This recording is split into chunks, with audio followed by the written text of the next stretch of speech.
Welcome to Sunday Morning Devotional, brought to you by Golden Isles Primitive Baptist Fellowship and HeartFloss.com. I'm Vernon Eckleberry, and this morning our devotional is entitled Fleeing God. Fleeing God. We have a special arrangement of Amazing Grace this morning that Brenda's going to sing. Toward the last part of the devotional, we're going to have a few things to say about John Newton, that great minister and hymn writer of many of our beloved hymns of grace. So now here's Brenda to sing Amazing Grace.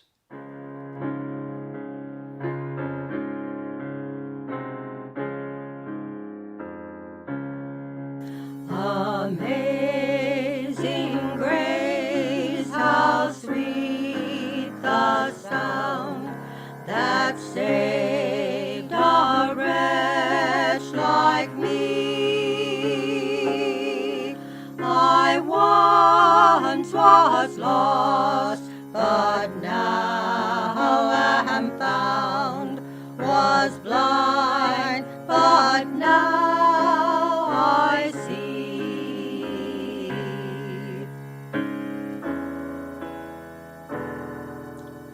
'Twas grace that taught my heart to fear, and grace my fears relieved. How precious did that grace appear the hour I first believed. Through many dangers, toils, and snares, I have already come. 'Tis grace hath brought me safe thus far, and grace will lead me home. 'Tis grace hath brought me safe thus far, and grace will lead me home. Thank you, Brenda. What a beautiful arrangement of John Newton's classic hymn, Amazing Grace. Our lesson is entitled Fleeing God, and I'll begin by reading one verse of Scripture from Psalm 139, a psalm of David. Whither shall I go from thy spirit, or whither shall I flee from thy presence, David writes. During John Bunyan's early struggles with spiritual matters, he found himself fleeing from God. And I'll read to you just a sentence or two from his spiritual autobiography, Grace Abounding. He writes, "Now I should feel my mind to flee from God, as from the face of a dreadful judge. Yet this was my torment, I could not escape his hand. This, I say, would come in upon my mind when I was fleeing from the face of God. For I did flee from his face, that is, my mind and spirit fled before him. Then would the text cry unto me, Return unto me, return unto me.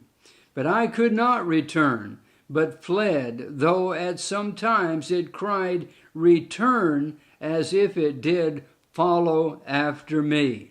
So that was John Bunyan's period in his life that he viewed as a time of fleeing from God. Yet God followed him everywhere he went, and the words would come to him, Return unto me. I'd like to now look at the similar experience of one Francis Thompson, who was born in 1859 and died in 1907. Bunyan's situation was not unlike that of this English poet. He was most noted for his work, The Hound of Heaven. And if you haven't read this, it's certainly good reading for anyone who wants to look into another's experience in their flight from God and being found of Him. The Hound of Heaven. Although a devout Roman Catholic, even entering the priesthood at one point, Francis Thompson drifted and fell away. He fell from a promising career as a doctor. He fell into poverty, and he fell into drug abuse. In every aspect of his life, Thompson ran from God, whom he once knew intimately. The Hound of Heaven follows a person running away, endeavoring to escape a loving God in order to maintain the pleasures of a decadent life. On page 11 of The Hound of Heaven, and by the way, The Hound of Heaven is a parable of God as the hound chasing after the man who is fleeing. I fled him down the nights and down the days. I fled him down the arches of the years. I fled him down the labyrinthine ways of my own mind. And in the midst of tears, I hid from him and under running laughter. Well, at last, the pursuing God, at a time of his choosing, overtakes the fleeing one. And then we read, that voice is round me like a bursting sea. Remember that voice that would not let John Bunyan go? That voice is round me like a bursting sea.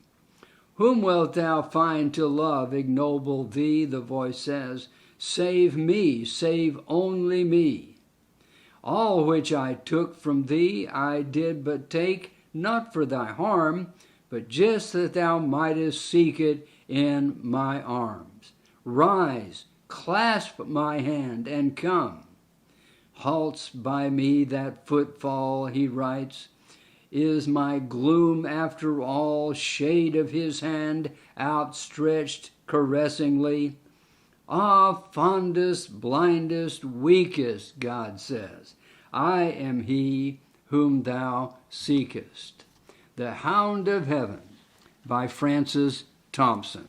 It is so that one might be fleeing from God while in their heart they are seeking God and don't know it. And we know that God, the pursuer, will at last, of course, overtake the prey at a time according to his divine will. Saul of Tarsus is an example of that. Here's one who is fleeing but being found. We read in the 9th chapter of Acts, verse 1, that Saul was breathing out threatenings and slaughter against the disciples of the Lord. And he went to the high priest and desired letters to Damascus, to the synagogues, that if he found any of this way, that is, Christians, whether they were men or women, he might bring them bound unto Jerusalem.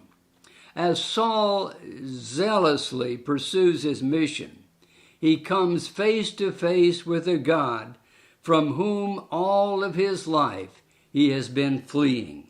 We read in verse 3, as he journeyed, he came near Damascus, and suddenly there shined round about him a light from heaven. And he fell to the earth, and heard a voice, and there's that voice again, saying unto him, Saul, Saul, why persecutest thou me? And he said, Who art thou, Lord? And of course, it is the Lord who reveals himself to Saul, and Saul then says, Lord, what wilt thou have me to do? We may observe that at the point that Saul's hatred and opposition to Christ and his people was the strongest. When he appeared further from the kingdom of God than ever before, he was closer than he could have imagined. Saul the pursuer was the pursued and was overtaken on the road to Damascus. Let's look at Jonah. Jonah is an example of one fleeing and finding, fleeing and being found. Let's go back to the book of Jonah and read verse 1. The word of the Lord came unto Jonah, the son of Amittai, saying, Arise, go to Nineveh, that great city, and cry against it, for their wickedness is come up before me. But Jonah rose up to flee to Tarshish from the presence of the Lord. He went down to Joppa, he found a ship going to Tarshish, and he paid the fare thereof, and went down into it to go with them unto Tarshish from the presence of the Lord. But Jonah could not flee far enough or fast enough to escape God. Verse 4, but the Lord sent out a great wind. Now you're familiar with what happens next.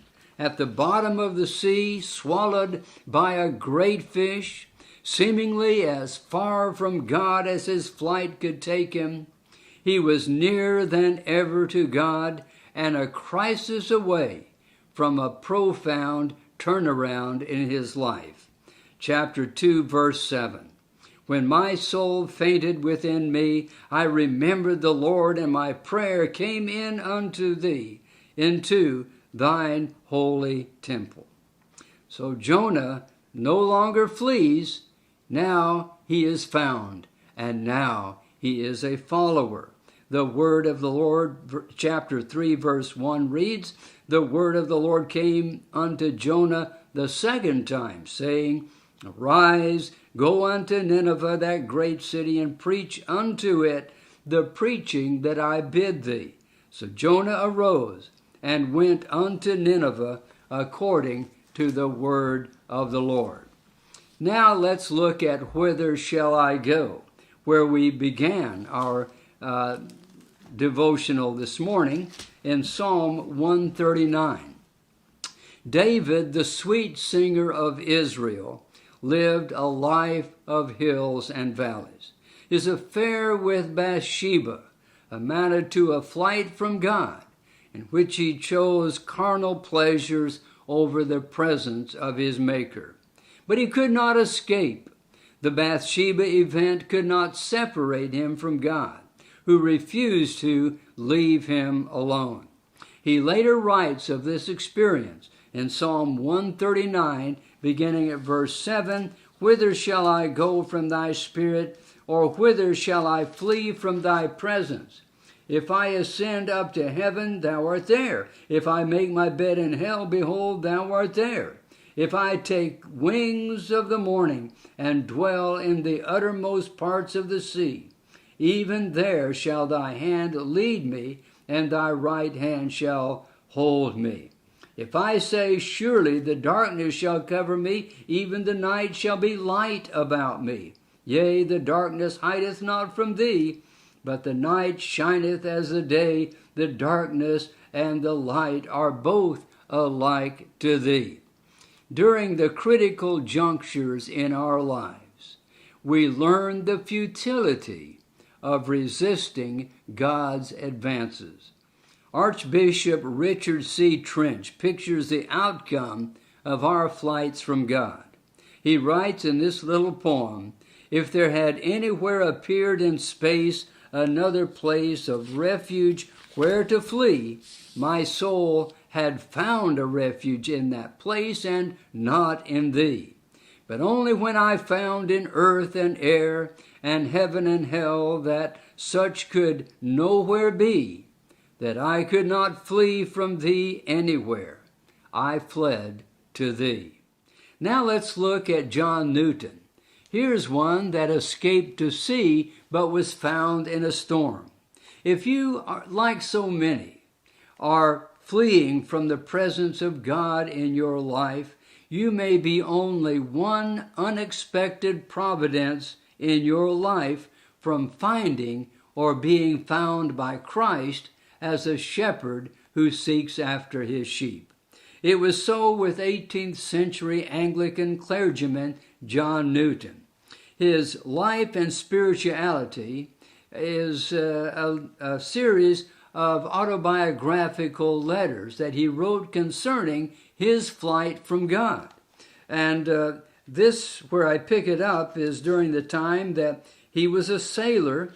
Later he would become the captain of a ship, but not at this time. Here he describes his condition. At times I've been visited with sickness and have believed myself near to death. But I had not the least concern about the consequences. In a word, I seemed to have every mark of final impenitence and rejection. Neither judgments nor mercies made the least impression on me. But the time came for the fleeing one to be found, and John Newton was found during a storm at sea. But now the Lord's time was come, he writes, and the conviction I was so unwilling to receive was deeply impressed upon me by an awful dispensation. I went to bed that night in my usual security and indifference, but was awakened from a sound sleep by the force of a violent sea, which broke on board us, and so much of it came down below as filled the cabin I lay in with water. This alarm was followed by a cry from the deck that the ship was going down or sinking. But not all, you see, were taken during that storm. Many survived. And this is what Newton writes about that. Taking in all circumstances, it was astonishing and almost miraculous that any of us survived to relate the story. Now, after that was over, he writes in this letter that no one on board but myself was impressed with any sense of the hand of God in our danger or deliverance by God in our situation, at least not awakened to any concern for their souls. And he writes, I can see no reason why the Lord singled me out for mercy but this, that so it seemed good to him, that it was to show by one astonishing instance that with him nothing is impossible. Newton later compares himself to the prodigal son. And you remember the prodigal is one who ran away from home, but was met by a running father as he journeyed back to where he began. We read in Luke chapter 15, verse 20, that he arose, that is the prodigal, he arose and came to his father. But when he was yet a great way off, his father saw him and had compassion and ran and fell on his neck and kissed him. And then we read, this my son was dead, the father said, and is alive again. He was lost and is found. And they began to be merry. And so John Newton wrote, I once was lost, but now am found. Until next Sunday morning at 9 o'clock, I hope that you will have a pleasant and blessed week. May God be with you till we meet again.